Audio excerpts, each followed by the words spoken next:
My name is Amy Howorth, and I am the mayor here in Manhattan Beach. And I'd like to welcome you to this very, I hope, useful, meaningful discussion on opioids and our kids, ourselves, and we're going to talk about it. So I need to do a few kind of housekeeping things before we really get into it. And I'll introduce who's going to be joining me. We have Dr. Mo Gelbart from the Thelma McMillen. What's the McMillen Center for Drug and Alcohol. There you go. So, and Mo was instrumental 14, 15 years ago when Gwen Gross was the superintendent. He came and he helped our schools with our drug and alcohol substance abuse task force. He's been a fixture in the South Bay, and he really knows what's going on here. And if we have our very own Cindy Strand, who is the most courageous of us all here tonight, who will be talking about her family's experiences and her son Justin. But before we get to them, I want to thank first some very generous sponsors. We have Carl and Carol McMillen from the McMillen Family Foundation, who have just been obviously supportive of the center, but also of one of the partnering organizations here, South Bay Families Connected. And I'm very grateful for your support of this event and everything that they do. We have Mitzi Press, who is the former high school principal at Peninsula High School up in Palos Verdes, and she's now retired and looking very happy about all of that. But she hosted an event at the high school last year, and I think that's really very important that you did that, and I want to thank you. We have Joan St. Jenkins. Joan, where are you? Oh, you're right in the front row. Hello. Who is our own city prosecutor. We have, and we're so glad you're here, you work a lot with a lot of the nonviolent offenders and a lot of the restorative justice issues, and she's really on the ground doing incredible work with especially our youth, stuff that you don't hear about a lot. We have our city manager, Bruce Moe. Bruce, I want to thank him for saying, sure, Amy, you're interested, go for it. Here's all the resources you need, and that's really a big deal. I want to thank our police chief, Derek Abel, who is probably the most open-minded and kindest police chief you'll ever know, and he's always very supportive. We have Battalion Captain Ron Larson here. We have other members from our police force here. Shout out to my colleague David Lesser from the City Council. Lieutenant Andy Heron is doing some incredibly progressive work, leading our police department in some of these issues around opioids and police response. And I just found out about it tonight, and I am so proud of what our police department is doing. But none of this would happen without the hardworking staff who makes all of these things look good and makes us look like we do all the work and we do none of it. And so I really want to thank Kendra Davis, Mary Kirchwim, Lisa Tamura, Patty Matson, Martha Alvarez, and George Gabriel, because you guys made all of this happen. Oh, wait, I'm getting pointed at. Oh, and Leilani and Nase for the IT, which means that you can hear me. So that's really good. So I had to get that out of the way. There's one last person that I want you all to know about, and that is Laura McIntyre. And I want to thank her for founding South Bay Families Connected. She saw a need in our community, and she's done a truly tremendous job of filling that need for fact-based information, resources, and ways to make connections with others. It was an idea in her head, and she made it a reality by her mighty intellect and her soul. She's poured her soul into it, and it's really an extraordinary organization. So, South Bay Families Connected, check it out. All right, thank you. Couple last bits of housekeeping. At I guess the front, the entrance to this room, we have a drug take-back boxes. If you brought your old prescription drugs, they will take them back. It's guarded by police departments, so very safe. But just so you know that some cities have once a month drug take-backs or only do prescription drug take-backs in the month of May. Our police department, 24 hours a day, 7 days a week, 365 days a year, has a drug drop-off box in their lobby. It's safe and locked up, and I encourage you all to dispose properly of your prescription drugs. It keeps them out of our water supply, and probably more important, away from our loved ones. Okay. I hope everybody here got a copy of Dreamland. It's sort of what spurred me to have this, and I'll tell you about that in a minute. And I'd encourage you, if you're in a book club, or if you know of people, to encourage them to read the book, because it's so readable. It's like a mystery crime. It's incredible. And so it'll make a difference. All right, that's the housekeeping, which I hate at home and here. All right, so what this is tonight, well, here's what it's not. It's not a conversation about sobriety in general.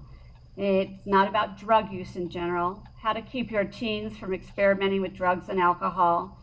It's not a discussion about politics and blame. It's not even a policy discussion about how to fix the problem. And it's also not a demonization of people who need pain medication for pain relief, okay? But what it is, it's about a very specific category of drugs, opioids. What they are, how they're different from other drugs, and the reality of who takes them. And hopefully where you can find some resources and helps, and maybe some steps to even take now, okay?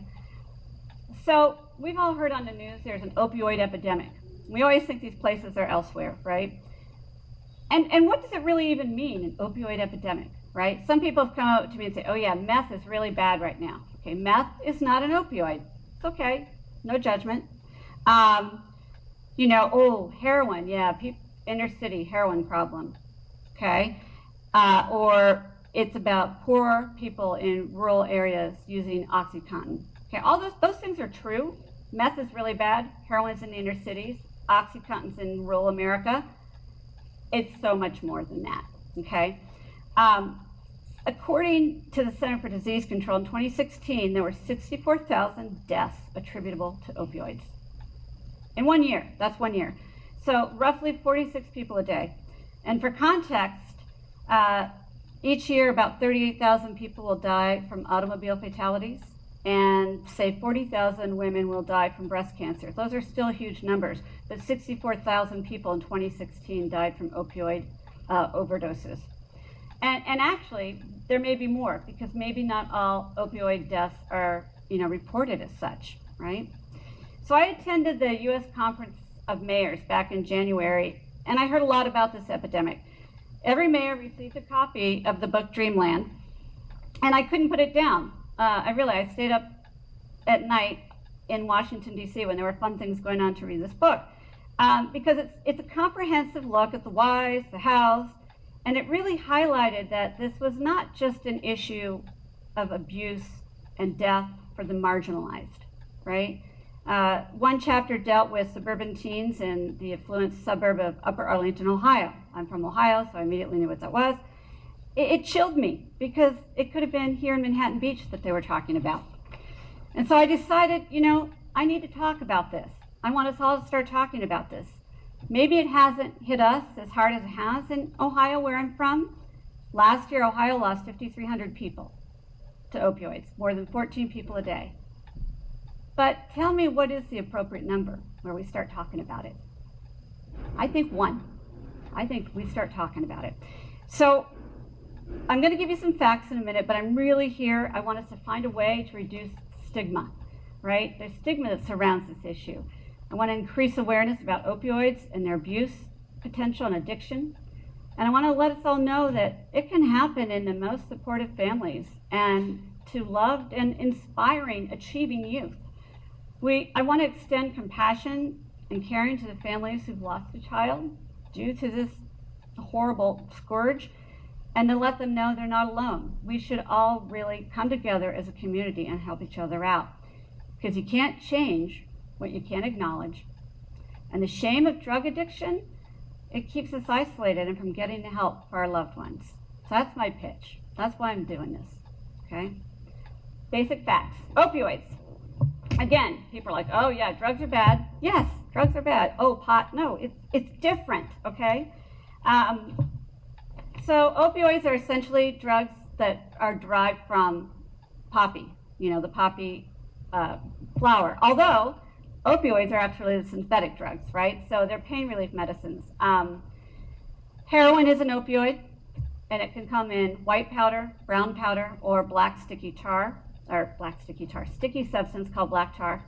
Prescription opioids we know is Vicodin, OxyContin, methadone, and tramadol. And remember, let me tell you, tramadol, people don't get prescribed tramadol, but our pets do. My dog is 18 years old. He deserves all the tramadol he wants, okay? But we need to know that that's a dangerous substance in our house, and that we need to be wary of that, right? And so why is it so addictive? A lot of people believe that prescription medicines aren't as dangerous as other drugs. They believe that opioids in pill form are not as addictive or dangerous as heroin, and that's simply not true. Opioid pain relievers can be safe. I have taken them. I have rheumatoid arthritis. I'm in pain, all right? But I've taken them very, very carefully and hardly at all, okay? So it's safe when you take it under the care of a doctor. But let me tell you, scientifically, it's proven they produce euphoria as well as a pain relief, okay? So pretty soon people say, oh, that's fun, right? Over time, opiates trick the brain into stopping the natural normal production of endorphins and dopamine. So at some point, the only way an opiate addict can experience positive feelings is by using more of the drug in question. So the body stops producing its own endorphins, and the person feels sick and depressed when they're not taking the opiate. And, in order to avoid negative feelings and despair, they have to keep taking it, and more and more. Okay, so your body's process actually stops making endorphins. So even if you can go clear, say 2 weeks, you're in rehab in the hospital, you have no opiates in your system, a month, 2 months, it takes your body 2 years to regrow the receptors. So you're going to be out of rehab, I don't mean you, but one would be out of rehab for, a year and a half with no relief for that feeling, okay? This is one of the reasons why it's so hard to deal with. Am I taking all your points? Yep. It's okay, because you know what? It takes a while for them to sink in. I heard him go, oh boy, she's doing it to me. And another thing to understand, why is it an epidemic? Why did this all happen? Just a couple quick facts. So it's documented that there was a town in Mexico where the drug dealers who were from that area decided, hey, we're going to be strategic. We're not going to deal with the big cities. We produce our own black tar, heroin. It's easier to move around. The big cities have smart cops. They know what they're looking for. We're going to go to Indianapolis, Columbus, Ohio, Portsmouth, Ohio. We're not going to use guns, because if we're arrested and we don't have a gun, we're not going to get in as much trouble. We're going to be back out on the street. We're going to use pagers. Boys and girls, those were things before cell phones, but which enabled them to be mobile. And we're going to use cars. So police couldn't, keep track of them. So their business exploded. Okay. Then on the East Coast, actually in England, in the 70s and 80s, they were discovering the hospice movement came about to add to the quality of life for people in the last days of their life, and that small doses of morphine really enhanced the quality of life for people at the end of their days. And it's true. And it became as important, as other vital signs. And the kind of business of pain management came about. And doctors, give them a break for a minute, because I hear all kinds of things. But if they were told by the pharmaceutical company it's not addictive. It was a miracle to them. Their job is to do no harm. Their patients are in pain. So they started, well, I'm going to write this. It's not addictive. It's great. Oh my God, this person can move. It was a gift to them. So it was this perfect storm, right? You had the pharmaceutical things moving from the east, and from Mexico in the west, you had the black tar heroin, which converged on my home state of Ohio. But we're in California, Manhattan Beach. Surely we're immune from everything, right? So the County of Los Angeles Public Health Department just did a community needs assessment. They surveyed over 9,400 people, 944, 14%, were from our district of the county, the supervisorial district. So of those who self-identified as misusers of prescription drugs, it was all about prescription drugs, 43% were between the ages of 12 and 30, 22% were white, 22% were Asian Pacific Islanders, 67% said they misused to get high or relax, and across all demographic measures, 53% said they had mixed prescription drugs with alcohol, 58% got the drugs from family or friends. Okay, so this is why it is so important that you don't keep the Vicodin in your medicine cabinet after the knee surgery. I didn't use it, you say, but I might need it someday. I didn't use it, but maybe my wife will need it. I didn't use it, but it's good to have around. No, it's not. Get rid of it. Bring it to the police station. Dispose of it. Don't make it easy for anybody. So, lastly, I'll say this. It's going on, and it's here, and here's how I know. We know it's going on. We know it happens. When someone that we were in PTA with and whose kids grew up with our own, when that 25-year-old dies tragically young, we know why. In our hearts, we know what's left unspoken. And I bet a lot of us go to this place of, that kid was always wild. She partied a lot in high school. Or we say, those parents, they couldn't control their kid. And, why can't those parents be honest about what their child died from? Why can't they come out and say it? We'd all be so much better. Really? First you're judging them, and now you wonder why they can't come out and say something about it? So, we don't know the facts, and we judge. But a lot of these kids are high-achieving kids who got to the prescription drugs because of an injury, a surgery. They weren't seeking a high. They weren't thrill-seeking kids. That's the dangerous difference with opioids. And if nothing else, I really would love us for all to stop saying, I would never let my kid, and so they would never do this, and not my kid. Because these comments, they mask our own fears. I mean, we're terribly fearful as parents. But they drive others into isolation and because of that shame. And that's why as mayor, I'm doing this, because my job is to make our community safer and stronger along with my colleagues, and communities stronger when we're not isolated and we can all talk about this. So again, the message for me to you is let's stop judging. Please don't say not my kid, and please just listen. And with that, it's my honor to introduce to you Cindy Strand, and I hope you'll listen to her with an open mind and heart. Thank you.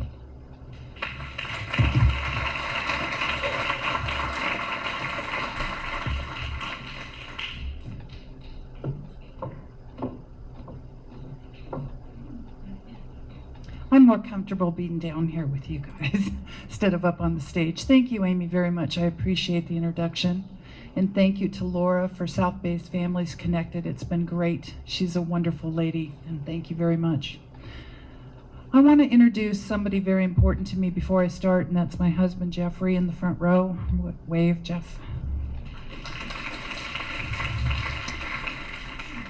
We're one of those families from Manhattan Beach that everything looked picture perfect from the outside. We had 2 beautiful children. We spent weekends with them. We ate dinner together every night and breakfast together every morning. One of the days on the weekend, Saturday or Sunday, was spent with the kids specifically. We didn't do anything else. We just spent it with them. We traveled with them, went scuba diving with them, hiking, backpacking. We really, really invested in our children. We loved them very much. Justin, our son, beautiful kid. He was 6'5" and 240 pounds. He was an athlete.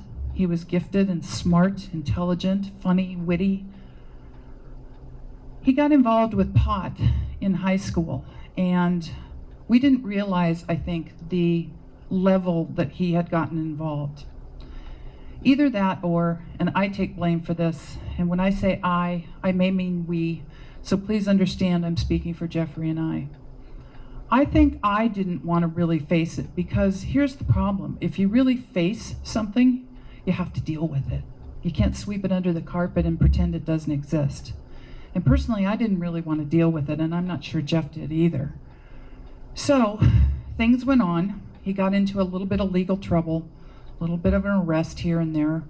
Then he went off to college, but before he went to college, he suffered an automobile accident here in Manhattan Beach. He was broadsided.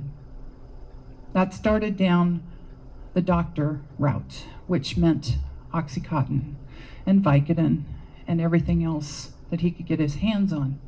I believe he was in pain. I really, truly believe with all my heart that he was in pain. But before long, the drugs, we always say once the light switch was turned on for Justin, there was no turning it off. It was just on.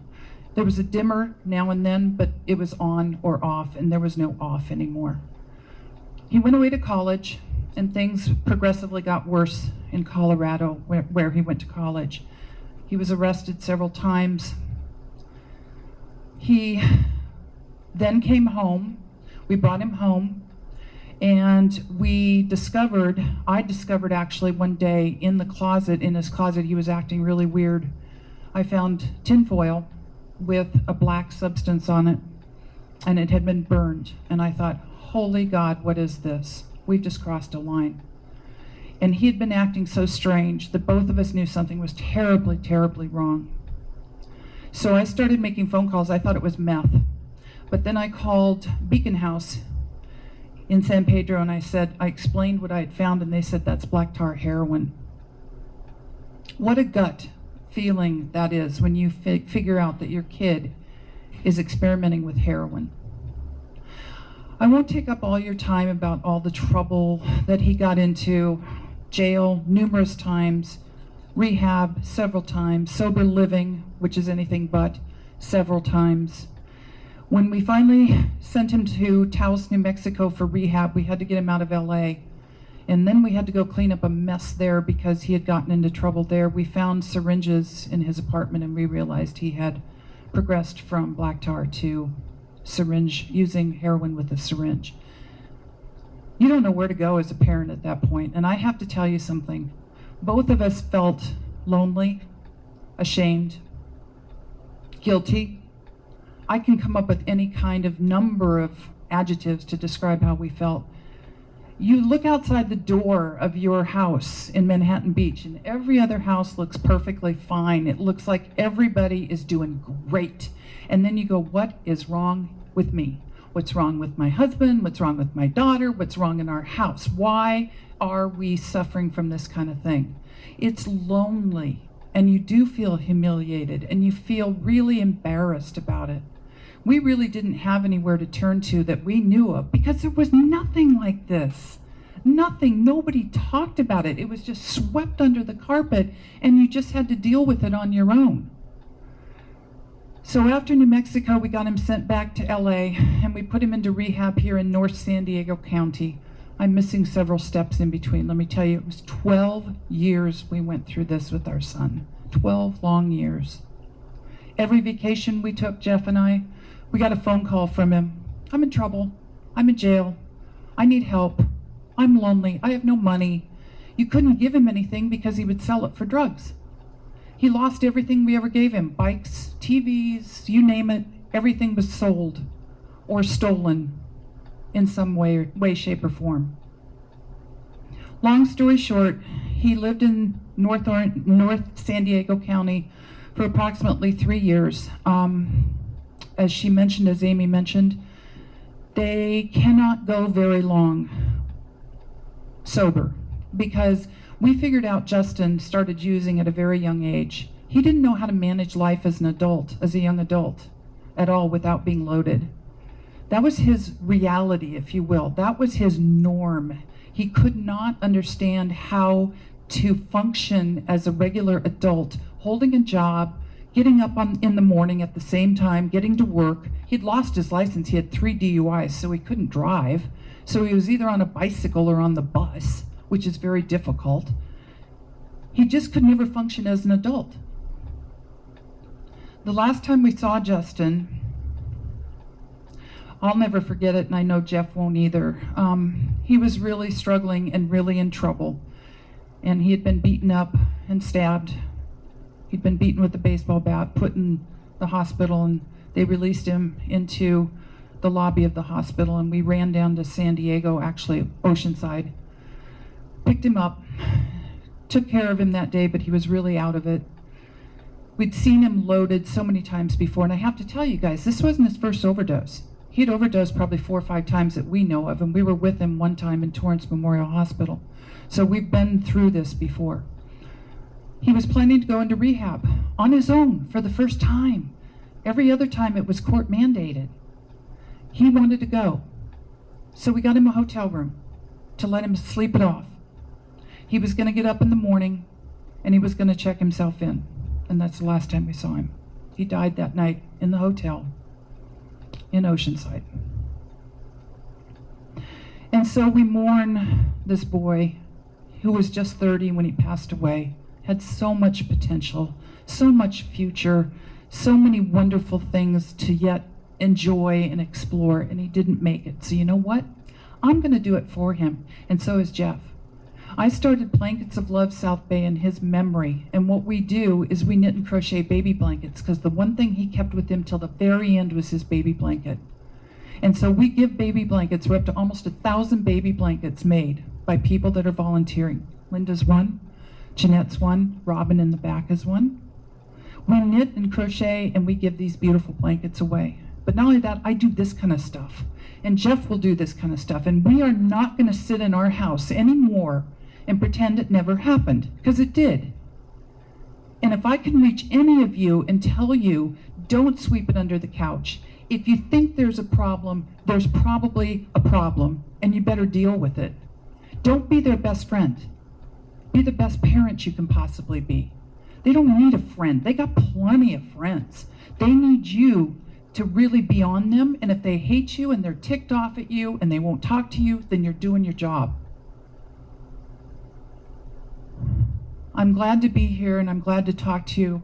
Jeff and I are really happy to be able to share Justin's story. We don't want this to happen to anyone else.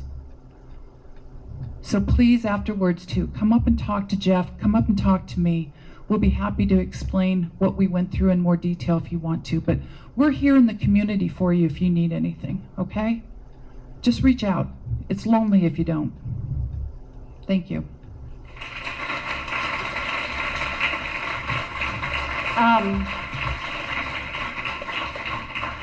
Thank you. You might want to hold on to the mic afterwards if we have questions, or, I mean, I know I speak for everybody here when, you know, I say, I can't say thank you enough. I mean, it's courageous. And actually, I kind of want to know how you found the courage to do this.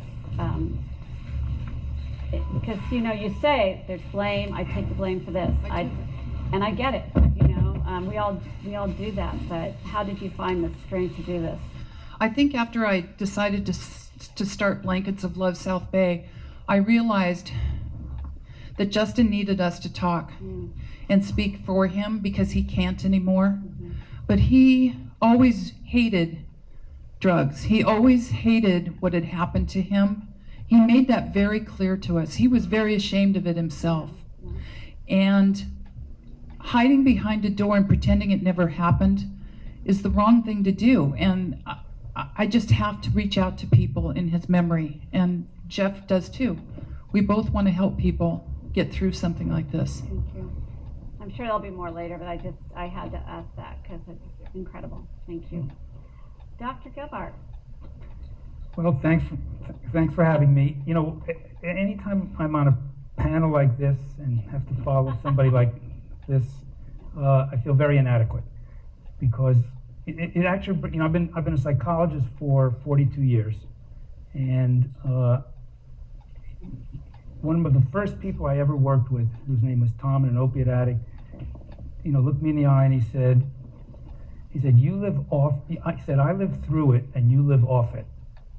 And you know, and it got. I still remember it because it's a major responsibility that I have in understanding that. and in knowing people I'm working with, and especially in specializing in this area. But like I said, you know, I can talk about the things we do, and I will, and I can talk about some of the things in the field, which I will, and Amy's already covered, but it bears repeating, actually. So anyway, thank you for sharing, and as I said, I'll do the best I can, but it's coming from a very different place. Before I do, you know, it's kind of like my privilege and honor to introduce another person who also has dealt with this in their life. And so I want to introduce Carl McMillen and his wife, Carol McMillen. And I met Carl about 16 years ago when he gave $6 million to Torrance Memorial Hospital. We already had a very small program, but he started, you know, with his gift, we were able to develop the Thelma McMillen Center, which is, his gift at the time was the largest gift the hospital had, and one of the largest gifts in the entire country, strictly for substance abuse treatment. And Carl's story is much like hers, which is Carl was a Manhattan Beach wealthy businessman, owned Todd Pipe and Supply. He had 2 sons. They were athletes. He lived on the Strand. You know, nothing that I'm saying is secret, by the way. Please, hopefully, you'll all take this book, which is his story, Triumphs and Tragedies, True Story of Wealth and Addiction. And, you know, Carl he had the Midas touch in business, but and he did everything he could, and he sent his kids to help and to treatment and to everything else. And both of them, well, one died directly of drug overdose, and the other one battled drug addiction his entire life and eventually died of cancer. And in the same spirit, you know, what Carl decided to do was basically give back. He could have taken his hundreds of millions of dollars and gone off somewhere, but instead he chose to give it back. And you know, his motto is make a lot of money, work hard, make a lot of money, save it, and then give it away. And to date, Carl's given $25 million to not only to drug programs, but it's primarily to places where the people can't afford any treatment, which is a lot of opiate addicts, because they eventually, as I'll say in a moment, they run out of everything. They could be high-class executives making hundreds of thousands of dollars a year, but eventually they're going to be in the street. And so Carl's mission is to make sure that those people get help. And as I said, he's given $25 million away already, and his foundation, which is the McMillen Family Foundation, is funded in perpetuity, so it'll be giving forever. And you know, he's a person who the last thing he would do is ask for recognition, but he's really one of the first persons to deserve it. So I'd like to recognize Carl McMillen for everything he's done.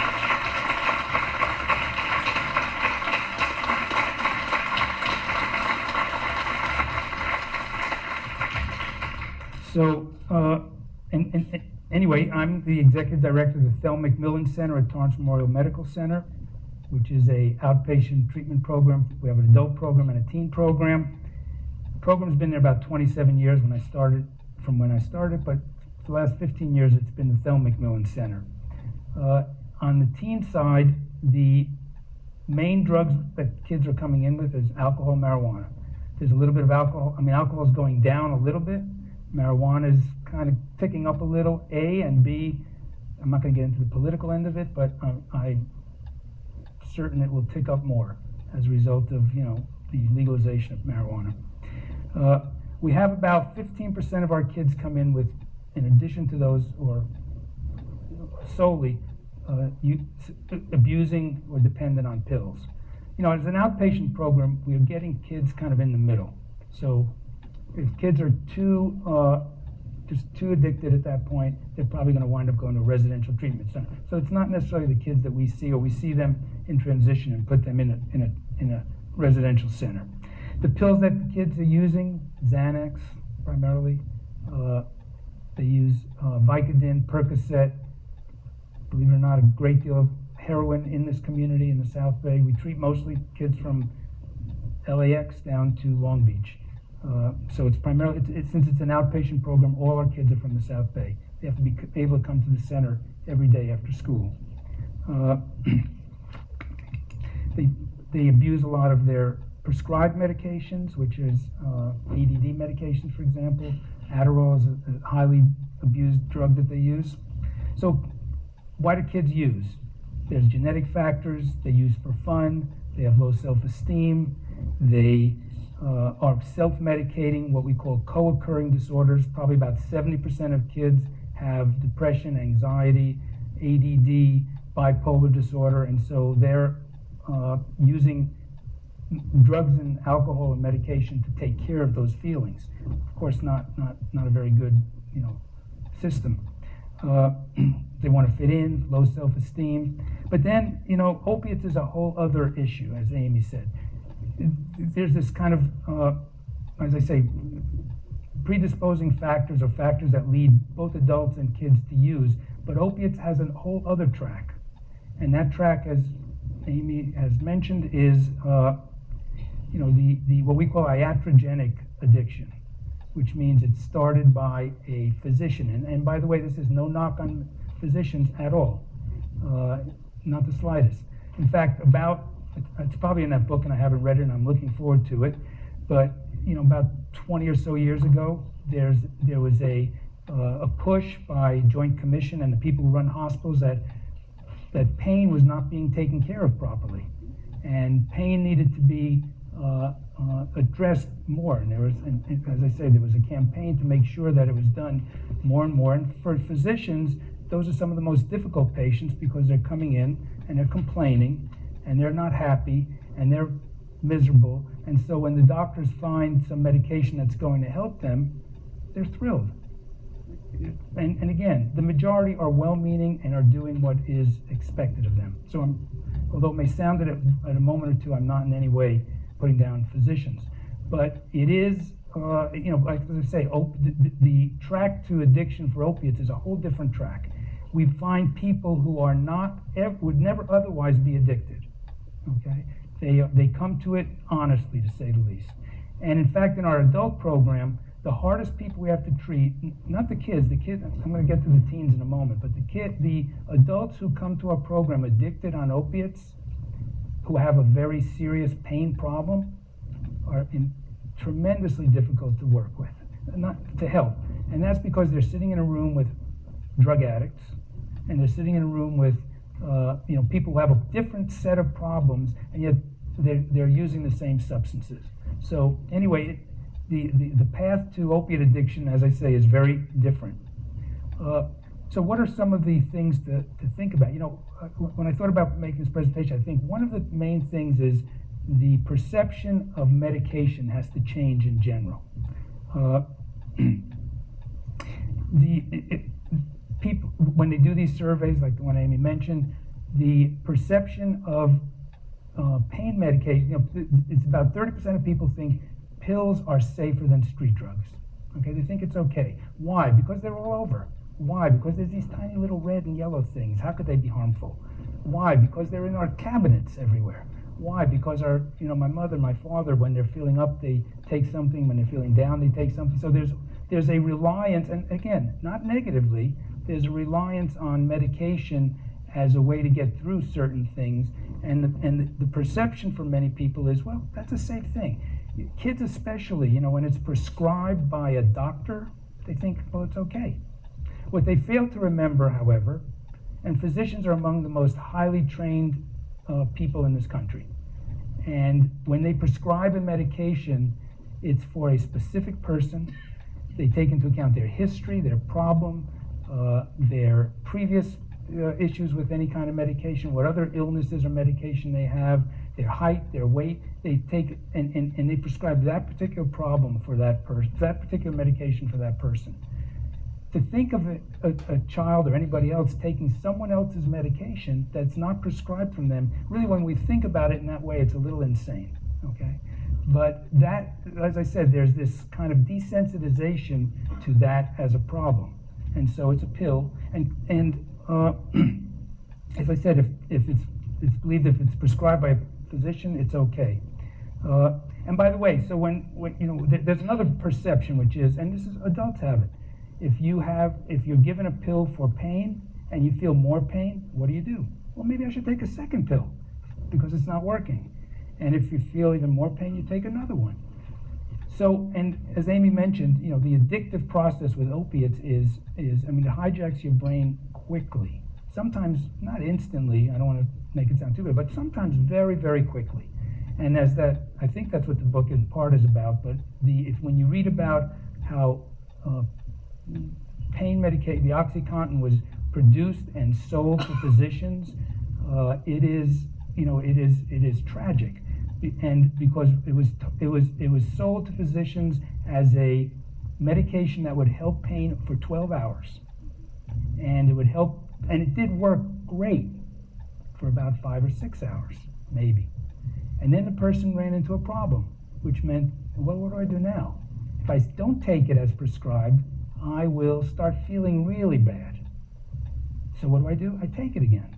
And now they start this cycle of addiction, which happens very quickly. And as I say, their brain gets hijacked very quickly. Teens, on the other hand, they don't take, again, they come to this from two different ways. Some have injuries. We get a lot of kids in our clinic that are sports injuries, and they're prescribed medication, they're prescribed opiates. And then they have that feeling, and then they want, the opiates should only be used a few days primarily, but instead they have a 30-day supply. And then they get more. And before they know it, they're looking to get that feeling. Then there are the kids who just want to have fun, get high, and do other things. And they're taking pills that are prescribed for other people. And they're taking pills they don't even know what they are half the time. And they're taking combinations of medications that are deadly in terms of the interactions they may have. And then they're taking those pills and they're going out to a party and drinking. That's about as deadly a combination as you could imagine in terms of stopping their respiratory abilities. So, and that's where the overdoses happen. And Amy said 60,000 a year. I'll correct the math. It's actually about 150 a day, not 45 or 50.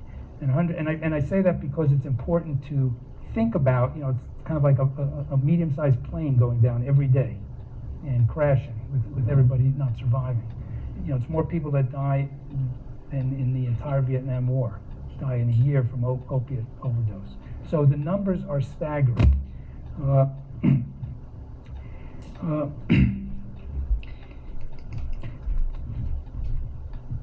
So as I said, it works. The reason people get addicted is it works. It wears off quickly. As I said, what they found was instead of the 12 hours, it worked 5 or 6. It wore off. People would take more.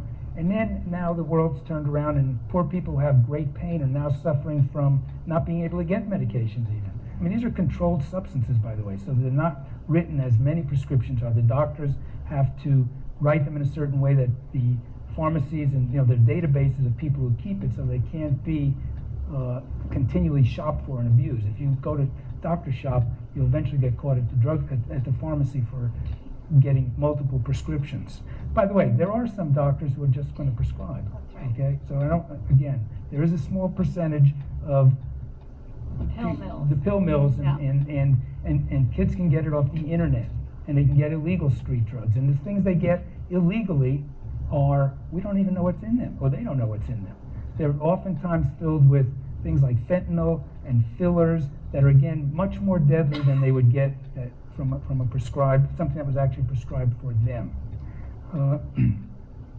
So, the survey Amy mentioned, how do people get medications? From friends or peers at work or school. Almost 60% of the medications come from, almost the majority of medications are in your medicine cabinet. If there's any takeaway message to know tonight, it is that kids and adults will get medication from their parents' homes and their medicine cabinet. I go to the dentist, and I'm not putting my dentist down, I love my dentist. Nothing wrong with me, and I get 30 Vicodins when I leave. I don't use one of them, but do I bring them to this drop-off and throw them out? No. Why? I don't have a clue. I probably will never use it. But I've got, for whatever reason, they're there, and I am going to bring them to Manhattan Beach now that I know that they're open. I want to take a picture. That they're open 365. But the point is this. That's where kids are getting their pills. Now you could say, well, my kid doesn't use pills. I am sure that my child will not take my pills. Well, you know what? Your child has friends. That's right. They come to their, you don't go in the bathroom when Johnny comes over and decides to go to the bathroom. And he's in there for 10 or 15 minutes and rifling through everything you have. Because don't forget, some of these kids are desperate and the feelings they have are desperate. So the best thing you can do is A, get rid of pills you don't use and need. B, I brought some. Oh, good. I was hoping you were going to show it. We have these are locked bags, which you can purchase at Amazon for about $10. Now somebody's going to just take that right out of my medicine cabinet, or they're just going to take a scissor and cut it. Well, you know what? That's true. But guess what? Then you know it's gone. Like right now, you don't know from your medicine cabinet if somebody walks in there and takes 10 of your Vicodin, or 10 of your Oxycontin, or two, Right. or half. You have no clue because you never go in there and look at it. And even if you do, because 6 months from now you have a headache and you decide to take one, you open it up, you don't know that somebody's taken 10 of them. So this will allow you to know that, first of all, it will let the person that's rifling through your bathroom know that you care and that that you will know. And secondly, if it's missing, then you have an issue and a problem. So they're something like this. If you're not going to get rid of them, or if you need them, more important, you need your medication. Amy uses it for her arthritis. Then Not lock now. it up. Okay. Thank you. Can I ask, I want to ask you a couple questions about some things you said, but I'll Let me see if I have anything else. There's so much, I mean. And what I was going to say, so teens, adults, everything I'm saying for teens is also for adults. It's just heartbreaking. It's heartbreaking for both. But, so teens get addicted to opiates, sometimes honestly, meaning through physician, prescriptions for so on. And then eventually they get a little strung out and they need more. And they can't get it. And when they can't get it, they go to these other sources like friends and internet and stealing and whatever they may need. And eventually it gets really expensive. I read some pills are sometimes like $50, $60, $70 a pill on the street. And so what do they do then? Well, guess what's cheap? Heroin's cheap. Heroin's easy to get, and it's cheap. So now they got a heroin problem, when all they had was a sports injury to begin with. It's really tragic. And that's why we have the situation that we have. And again, the same holds true for adults.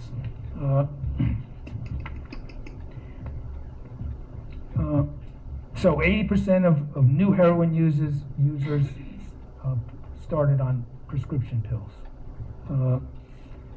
20% of people who are using drugs who are using illicit drugs of any kind started with pain medication, with opiates as their first choice. And as we said, there's a tremendous amount of deaths. Interestingly, I didn't know this until last week. We had a conference, and this data from LA County came out, and the areas that are wealthier, like here in the South Bay, actually are higher in use of opiates because we have more access to physicians, more access to medication. I mean, the lower socioeconomic may be higher in alcohol or marijuana or some of the other drugs, but this is largely it's more of a higher socioeconomic environment problem, not solely, but more so. So, bottom line is those pills that are important in our lives are also important to take. You wouldn't leave a bottle of, I can't even think of what you wouldn't leave a bottle of poison lying around your house. I think Jeff said you wouldn't leave a rattlesnake in your house. Exactly. If this could kill you. And yet we all do. And if there's do. any takeaway, it is twofold from everything that I've heard, and then I guess we'll get to questions. One is be aware, and be cognizant, and have respect for the power of pills. Okay, and then two, do whatever it is you can do in your community to help in this problem. Do whatever you can do to help, to give back. We have people here that have talked that have certainly given back, but everybody will give back in their way. Anyway, Well, thank you. Thank you very much. I mean, I think we're also hearing, I mean, it's really, it's much better to prevent the access and prevent it in the beginning if possible, right? It's so hard to fight. And to that end, whether it's a lock bag or you're dropping off your unused prescriptions, I'm going to say it 3 more times tonight. It's so important to get them out of your house. If you need them again, you can go to a doctor and get them, okay? Both of you touched on heroin a little bit, and I think for me, reading the book and, you know, trying to understand this, I just couldn't picture how somebody goes from pills to heroin. I think from the time I was a little girl and I would see in movies, I still to this day can't see somebody shooting up. I mean, it just really bothers me, and I just, you know, nice people don't do that. I don't know, you know, I just, so but it, as you touched on it, that the pills get very expensive or you run out of the prescription.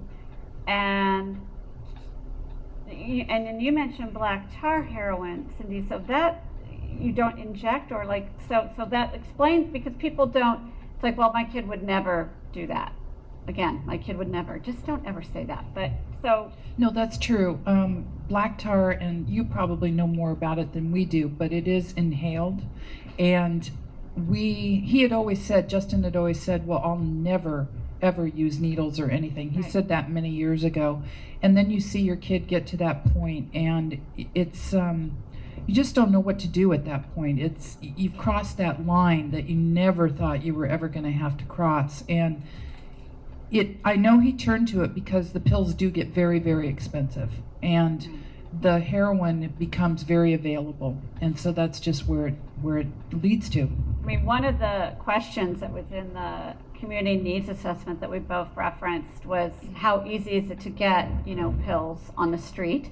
And people who identified as misusers said it was pretty easy, and people will say that it's pretty easy to get heroin on the street. And heroin does intensify the effect.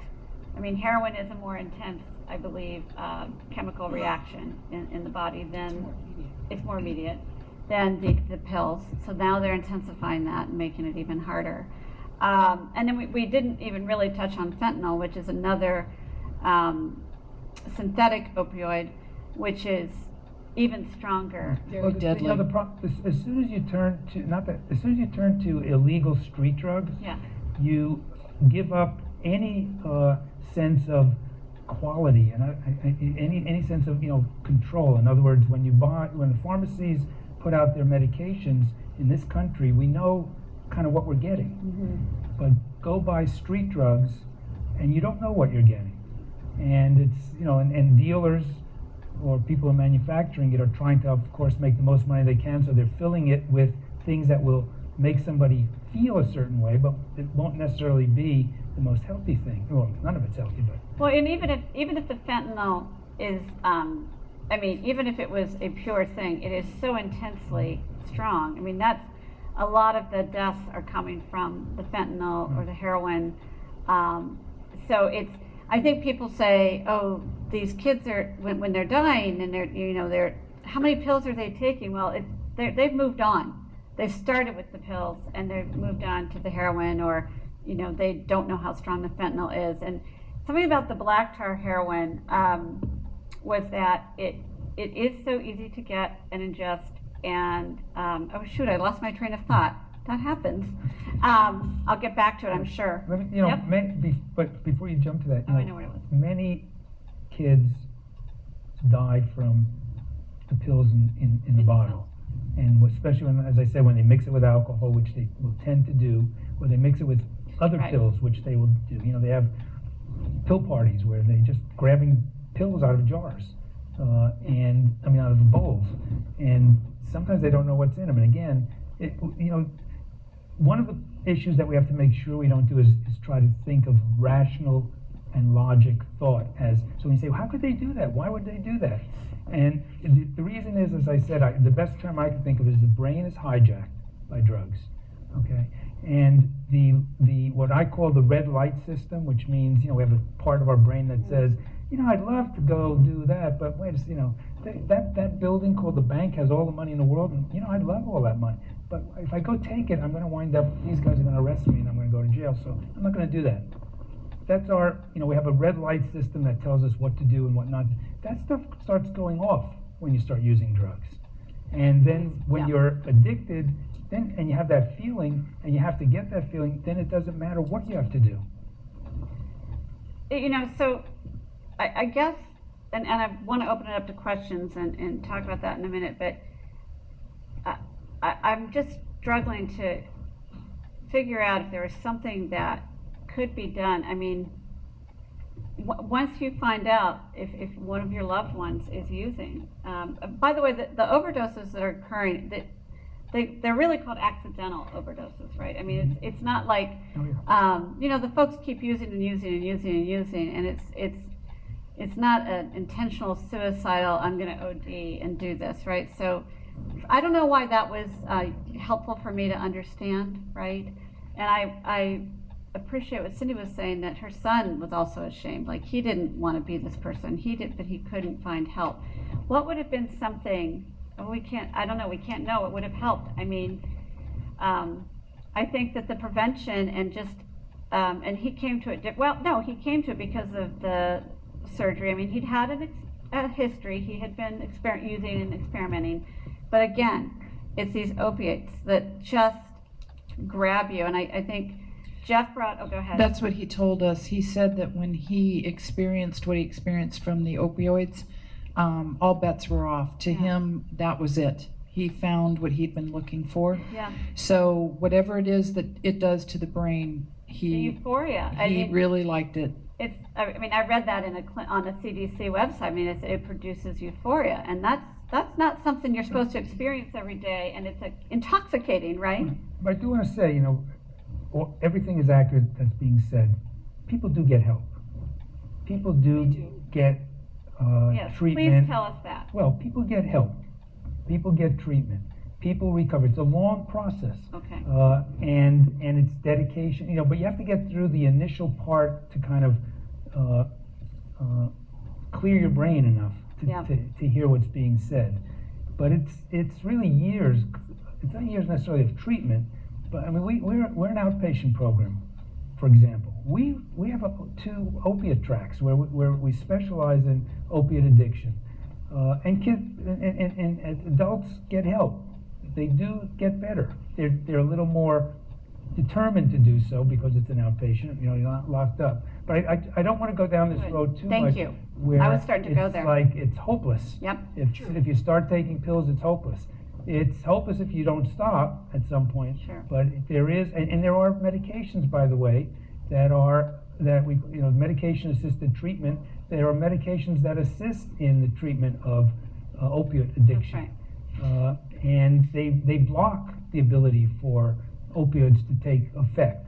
Of course, the person has to be willing to take those medications, and those medications have their own problem, by the way. But all I'm saying is it's not as we're talking, I didn't want to get to the place where it's hopeless. Thank you. Because it's not. I really was just starting to, do that. And I wanted to mention that when I did a call out to Lieutenant Andy Herod of our police department, the book mentions different community reactions, like in places like Ohio, different towns in Ohio, where the paramedics and police carry the drug Narcan, with them at all times, and that is a drug that if somebody is experiencing an overdose, it will reverse the effects and they will live.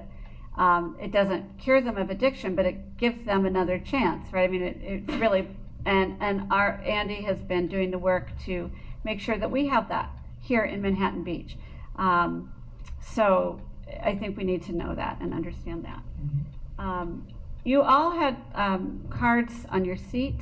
I want to mention now, Jen Jenkins Donor, our artist just walked in. She created this incredible artwork for this event. I was talking to her about what we were trying to do and kind of be able to talk about this without shame and help each other. And she created this beautiful piece of art. She's back there and has more of her art. But on each of your seats, there's one of the cards with her art, and on the back, it takes you to the opioid awareness page of South Bay's Family Connected. But you can use that to write questions, or you can ask your question at the microphone. So you could either hold up your question and I can ask it, or you can go to the microphone there. You can also, if you, let's say you don't want to publicly ask a question and you want to ask it, you could put your email on it and leave it with us, and we'll have, or a phone number, we'll have someone get back to you. Because I don't want this isn't just all that needs to happen. This is the beginning, and I really hope that everyone here will just go spread some news about, hey, did you know you really should take that medicine and drop it off?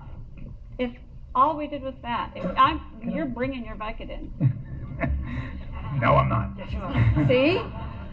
Can I say two things? No, you can say anything. First off, thank you all for coming tonight. I mean, it's not over, but I'm saying this because, years past, there is, I think, a bit of a turnaround, because I speak quite a bit, and there are more and more, like, this is the audience is just about full. And it used to be the hardest thing to get people to want to come to anything to do with drugs or alcohol. I've spoken at Torrance Memorial Hospital over and over for years, and it was the lowest turnout. I'm not taking it personally. It was the lowest turnouts usually because people don't want to hear about it. But there is a change in the last couple of years. One reason is obviously the news and the opiates. The other is things like Laura and South Bay Families Connected, which gets the word out and which is doing such a great job. And so, again, that's all part of, what Cindy does and what Carl McMillen does and what Laura does in terms of doing what you can to make a difference. But I could tell in the audiences that there is a bit of a change, quite honestly. I also just want to say, I think I forgot to say, so we are getting, if you don't have this book, please take it. It's in the back. It's Carl's story. And the reason, it's really a story of addiction, but it's really a story of South Bay addiction. It's a story of living on the Strand, and having two boys and what that does, just like Cindy was saying, how rips a family apart and so on. So hopefully you will all take this with you. If you don't, and take another one and give it to your friend if you'd like. But they're in the back and they're yours. Yeah, thank you. It's actually a terrific read as well. And whoa, I lost my microphone. It's a sign. Hold on a second. Oh my God. Okay. I think you're right that there's a change, and I liken it to years ago. You couldn't say the words mental illness out loud. You couldn't say, I have an anxiety disorder, and yes, we may over-medicate. That's a different topic, but people didn't talk about it, and now, I mean, whether it's business people, actors, actresses coming out and saying, yes, I'm bipolar and I take medication, a lot of the stigma goes away. To me, autism is sort of the same thing. It used to be a real stigma that maybe your son or daughter or family member had autism, and now we talk about it. And we don't talk about it and go, because we shouldn't. But the same thing, we need to take away the stigma, because, when Justin died, Cindy and Jeff needed to mourn their child, their baby. And we need, because they're still our kids, we're still family. And the stigma creates this incredible dynamic. And so we all need to just be able to say these things out loud and listen when it happens. So you want to go to the microphone? Okay, I'll fix my mic. Hi, my name's Ken Horowitz. I'm actually a pharmacist, and I have a very acute interest in this area. And I want to thank all three of you for your presentations. Very informative. There's a couple things I think I'd like to add if I could. Okay, number one, the cause of death on opioids is really respiratory depression. Okay, I think that's important to know. Okay, and I think every time we dispense an opioid, we put a little sticker on there. And it says that taking too much of this product may cause serious breathing problems. Okay, and we get asked a lot of questions about that. And I think it's important for everybody to know that. The other thing is there's other drugs that also cause respiratory depression. And the combination of opioids and benzodiazepines or anti-anxiety drugs and muscle relaxants is a deadly combination. Okay, and that's really what causes a lot of the accidental overdoses. Yeah, I think you're right. Yeah. Another thing I want to talk about is in the elderly. I read something recently. I attended a webinar. 17% of people over 65 are addicted. 17%.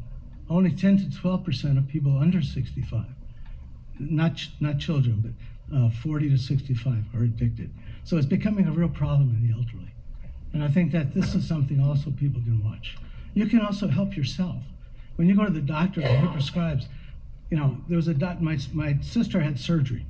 I happened to be in her room visiting her when the doctor was in there writing a prescription for pain. He wrote a prescription for the most potent form of Norco rather, that you can get. And he wrote for 120 tablets. Wow. And I said to him, I know him, I said to him, do you expect her to have that much pain? And he said, no, not really, you just take half a tab. Okay, and I said, why do you write for so many? And he said, it's a habit. And the doctors get into a habit of writing prescriptions for more opioids than people need. It's shown that most people that have surgery, they don't take 70% of the opioids that are prescribed. And many, like Dr. Gelbart, take zero. And I think those are important things to know. Yeah, Definitely. Thank you very much. very good. And I'm sorry. well, I was just going to say that the prescribing standards, there's work being done to make real standards about this, but also it's different in different states. So a woman I know here has a twin sister that lives in the middle of the country. They were having the same exact knee surgery. She got 6 Vicodin, the woman here in Manhattan Beach, for after the surgery, if she needed it. So 2 days, 3 days. Like you said, you only, for surgery, you should only need it for a couple of days. Her sister got 90 pills, right? So, but as the pharmacist said, you can help yourself by saying to the doc, please don't write that for me, So, yeah, did you want to? I just think, it goes, unfortunately, it's a deeper societal issue with healthcare and the cost of healthcare and physicians, having 10 minutes and they don't want you to call you back and tell you, and they don't have the time to call you back and work with you. It's not like, I'm older than most, but it's not like Marcus Welby, who had 2 patients and spent all week with them. It's like 15 minutes and they're on a computer while they're examining you. So so if they find something that they think is going to help the patient, they're going to give it. The other thing which is amazing, I run a large group and we have numbers of physicians. We have the drug reps come in, and the drug reps sell drugs. And to me, I'm always amazed. And again, I'm not putting any drug reps down. They're great. They do a great job. They're usually attractive young women who bring lunch. It's true. They used to bring outrageous things, but they're not allowed to anymore. I mean, trips to Laker games, front row, and all that. But anyway, the point being, they come in and the doctors get their information from the drug reps. And I sit there in wonderment as they make their presentations, and the doctors ask them, well, should I prescribe it in this way or that way? And the drug rep, a young woman who has a degree in chemistry perhaps, and has been trained by some pharmacy company, begins to tell them how to use the drug. So it's kind of amazing, so in this, again, some of it is societal in that it's such a, healthcare in general has got its problems, but it does filter down to the use of narcotics for pain. Cindy, you wanted to? Yeah, what was your name, sir? Ken, thank you for that very much. And I just want to clarify something. I don't want people leaving here thinking that Justin was shooting up heroin when he passed away. He passed away from drug intoxication, which meant that he had, as you said, numerous drugs from the autopsy in his system. And what happened is he laid down and he fell asleep and his breathing stopped. And that's what killed him, was a combination of several drugs in his system over not just that day. In fact, we don't even think he took anything the day he passed away. It probably started a day or 2 or 3 before, and it progressed, and it didn't leave the system. So I just want to clarify that. You're very right, Ken. Thank you. That's important. You wanted to ask a question? Okay, great. Hi, my name is Heidi Swan, and Cindy, I just want to thank you so much for sharing your story, and I'm sorry for your loss.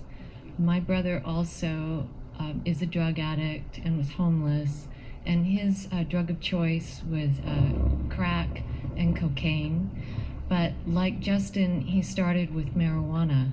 And I just want to read just one little sentence from an article that was published this month in Stat News about the Journal of American Medical Association's study, which said that marijuana use seems to precede opioid use.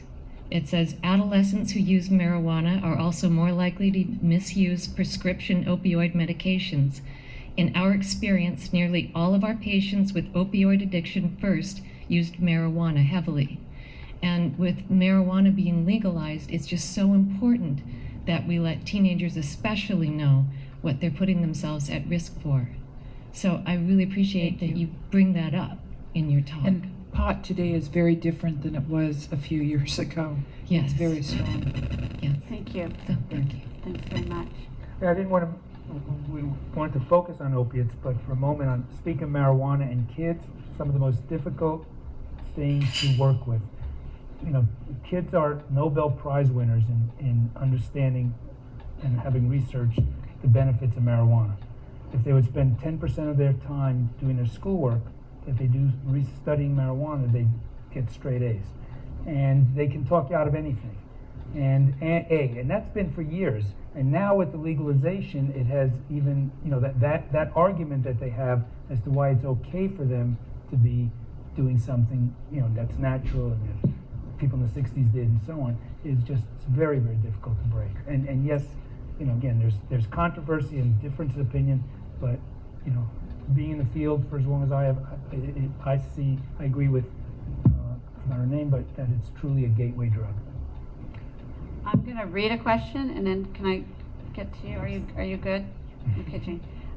So I got this question, and I don't actually know the answers, but it asked, do school does this kind of awareness outreach to kids? And, you know, I don't know the answer. What was the question? Do the schools do sort of outreach? I think that I don't know the answer. I think that South Bay's Family Connected, it would be a great idea to shoot them an email and find out. I think that they're really well equipped to try to help get it in the schools, and I'm willing to help because I think the opioid awareness, like, it is different. I mean, there's a lot of overlapping areas, but so I don't know the answer, but I would. The Thelma, McMillen, you know, we for 15 years, we have counselors in every school. As I said, Laura's, you know, South Bay Families Connected is by leaps and bounds increasing the awareness in the community. We have recently have a young speaker who's gone through this and has 3 years sobriety, and he's available to go speak to any school district from, you know, elementary school on up, and kids want to hear from somebody like him rather than somebody like me. I like your information. Another question, sorry, Jane, just a second. Are there how to teach kids how to avoid street drugs? I don't, again, you know the answer to that, but the companion piece, and maybe, you know, the police chief could, I'm going to put you on the spot, maybe you can come over here. Chief Derek Abel, everybody, is asking if the police are cracking down on street drugs in the MB area. I mean, there's lots of, like you were talking about, the Xanax. I mean, there's been a lot of, I think, concern about pill use beyond opiates as well. But is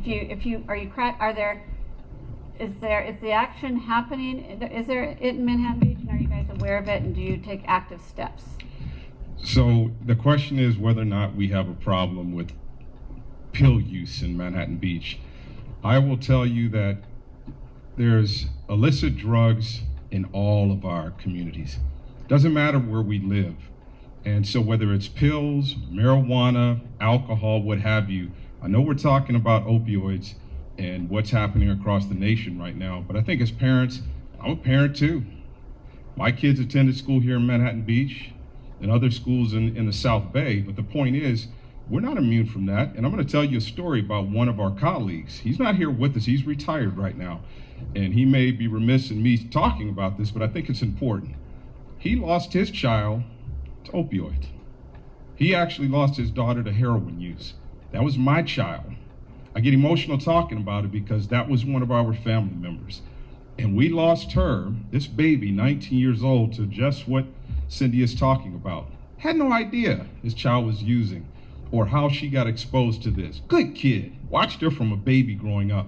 So regardless of whether we have excessive pill use or opioids or alcohol or what have you, the point is recognize the signs and symptoms. Talk to your kids. If it can happen to Cindy, it can happen to any one of us. It happened to one of my colleagues, like I said, a lieutenant here, well respected. Good man. Every day he was involved with his kids, always making sure they were doing what they were supposed to do.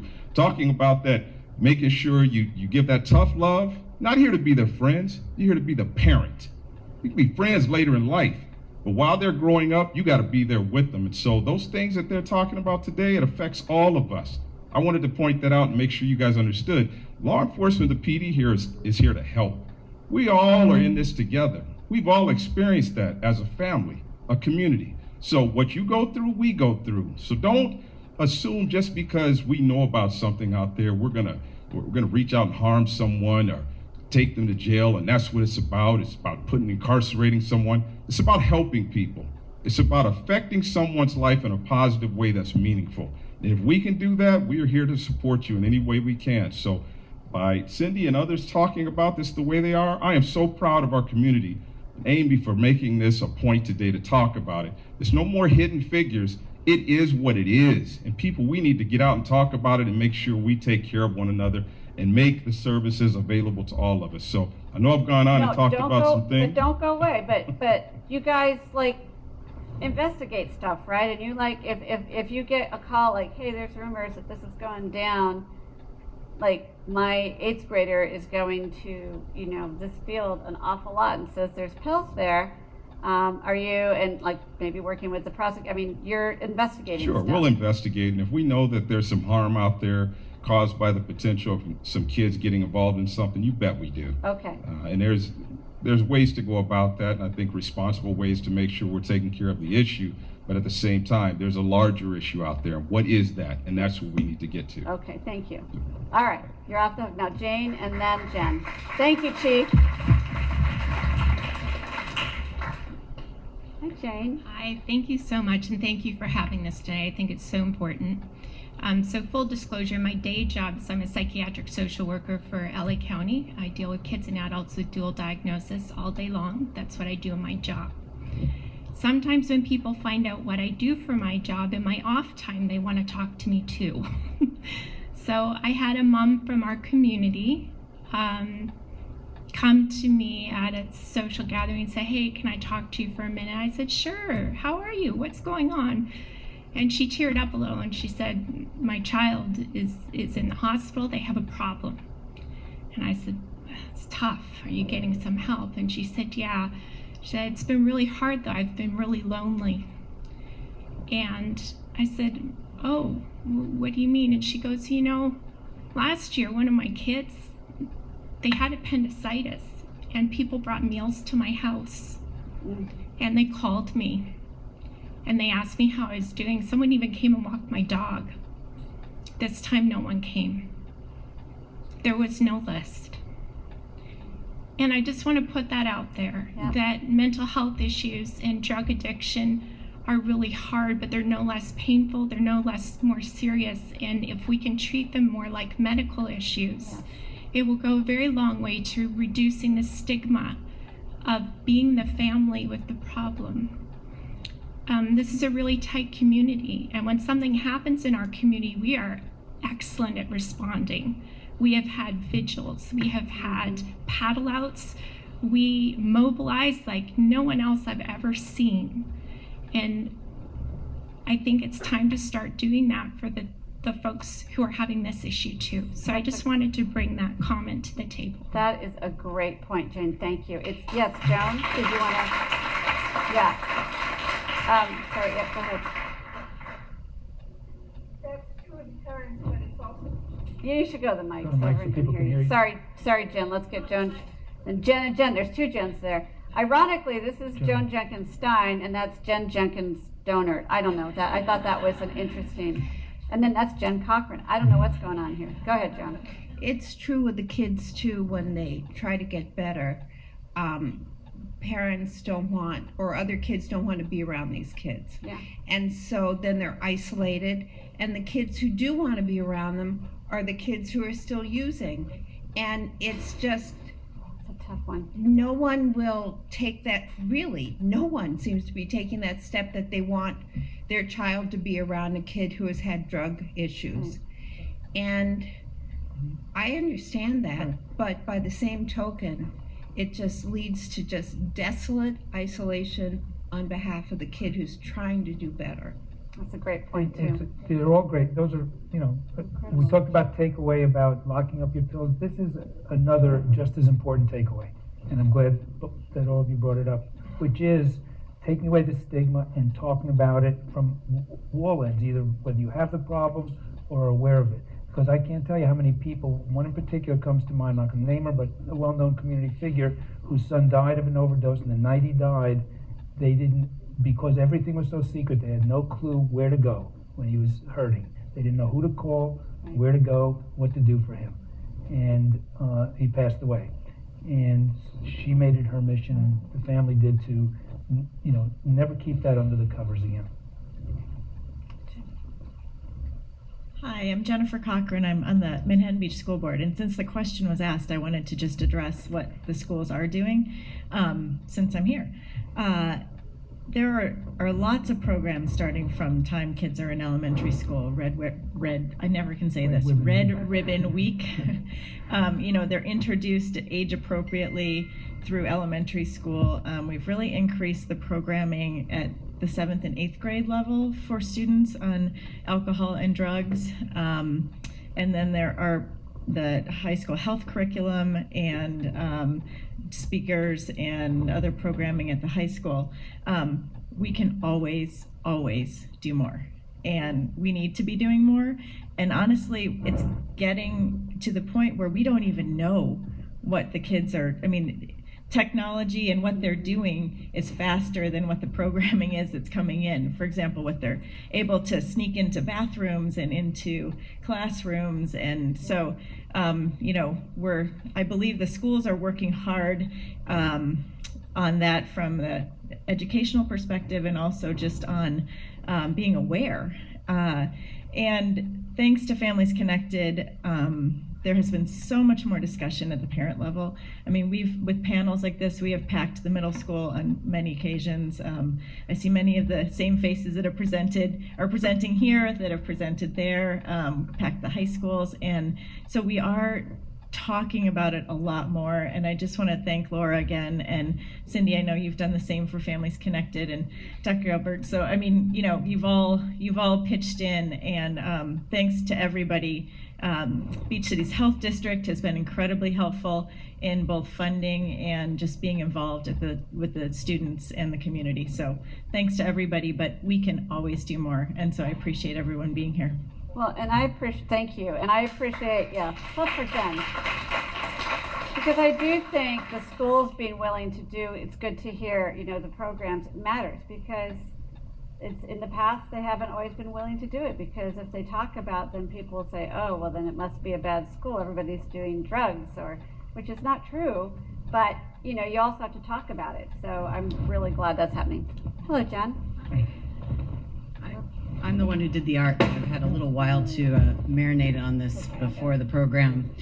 I have a few touch points to this topic. I have a brother who suffers from mental illness. He's mildly schizophrenic. Could have easily self-medicated in this way that so many people do. I have a first cousin who is addicted to heroin and was before his 21st birthday. And they talked about this in his recovery program, how he will not get, he wouldn't get to go have a drink on his 21st birthday because that might lower his inhibitions to go back and pick up drugs again. I was a pharmaceutical rep also for 10 years. Wow. So I kind of came into both of those problems deeply understanding the fact that neither one of those ailments are anything different than anything else we would go to a doctor for. I remember explaining to my brother hey, you know that high cholesterol that we both have that we got from our mom? You know, like, this is the same thing, only it's an imbalance in your brain instead of in your blood. That's it. That's the only difference. And so, yeah, we definitely need to remove the stigma for sure. That said, when you're in the thick of it, when you're going through it as a family, what is the best way to reach out and support a family like that? I even struggle with my own kin because I think they suffer from shame. And so to bring it up, I wonder if I'm kind of putting them through something by even bringing it up. You just have to let them know you're not judging them at all. There's no judgment at all. I guess I would look at Jeff too and ask him, because we've been through this. Just letting them know that you care, that you support them. Again, you're not judgmental in any way, shape, or form. Read up on it so that you can have a discussion with them, so that you're somewhat educated about it. Because I know that some of my friends would sit and talk to me and they would honestly say, I really don't know what you're going through because I haven't walked the walk that you're walking. And that's true. But they had not also taken the time to do any research or read about it. So if you have a loved one or somebody going through this, I suggest, and Dreamland's a good way to start with that. But there are several great resources out there that you can tap into so that you kind of understand what they're going through. Right, that's a good one. I did have one other question. One quick so comment. you get as much time. From what you said, when you see a list of medical problems, like heart disease, like 89 or 90% of people go get help, and it goes down the list. The drug addiction and alcoholism are the least treated disease that we have. Less than 10% of people who need help actually get it. Yeah, that's true. I did want to ask if there might be any positive political action or bills that we can support that might help this epidemic kind of on a larger scale? Well, have you seen the newspaper articles lately about the addiction or the recovery industry, basically? Yeah. There's several things floating around in Sacramento from what I read in the paper today. Yeah. Well, and I'm not prepared to give you specifics, and I'm happy to keep the conversation going. And I think what Cindy's talking about, I mean, you mentioned the sober living, which was anything but, and it's true, and so there's moves afoot to regulate that. Yeah. There's moves afoot to, regulate prescribing standards, but that's state by state. There's moves, but I think that would make a big difference. And I'm not prepared to talk about the policy that works because I don't know what it is, but I do know there was a editorial in the New York Times a few weeks ago about, hey folks, we've dealt with heroin addiction before, like back in the late 1800s and early 1900s with the Opium Wars, and it took massive influxes of federal dollars for massive recovery centers because it takes a long time, and and other regulation. I don't know what's possible now on that level, and I mean, and it does vary state by state, but I would, for me, just off the top of my head, I would say, regulating some of those facilities and looking at prescribing standards. But we can stay informed on that and in touch. But thanks for asking. Your cards, I mean, her artwork, can we just have a round? I mean, I want to say that I know her through some other, and her other artwork is back there, and it's so beautiful. And she does it in her kitchen, and she calls it Hasty Kitchen Art. And she really captured, I think, what we were trying to do. So thank you so much. Really amazing. Does anyone else have any other questions tonight? Yes, good. Lisa, they won't kick us out, right? Because I'm the mayor and stuff. Okay, good. We're good. My name's Katie. I just want to say thank you for this event and for sharing your story and for the books and everything.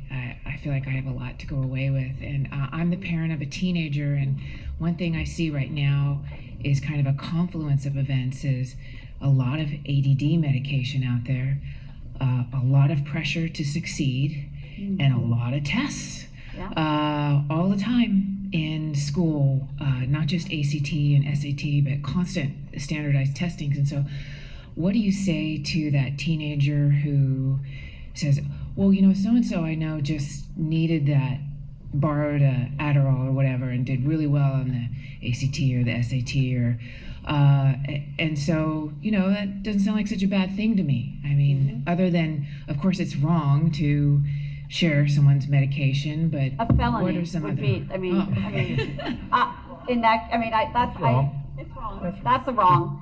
So I have a 23-year-old and a 21-year-old, and I was not the perfect parent at all. And I think I erred too much on the side of as a friend, but everything's okay. They're in college, it's good. But I do think that you're right, the pressure is intense.